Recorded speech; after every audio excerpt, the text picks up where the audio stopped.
কুকুর ও প্রতিবিম্ব। ঈশ্বরচন্দ্র বিদ্যাসাগর। কুকুর মাংসের একখণ্ড মুখে করিয়া নদী পার হইতেছিল।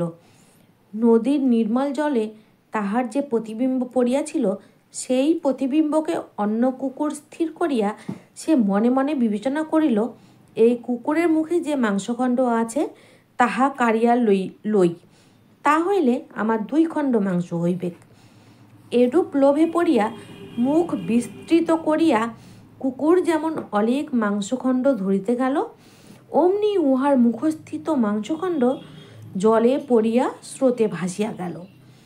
তখন সে হতবুদ্ধি হইয়া কিয়ৎক্ষণ স্তব্ধ হইয়া রহিল। অনন্তর এই বলিতে বলিতে নদী পার হইয়া চলিয়া গেল। যাহারা লোভের বশীভূত হইয়া কল্পিত লাভের প্রত্যাশায় ধাবমান হয়, তাহাদের এই দশায় ঘটে। শিক্ষা: অতি লোভের বশে মিথ্যা লাভের পেছনে যারা ছোটে, তারা শেষ অবধি নিজেরটুকু হারায়।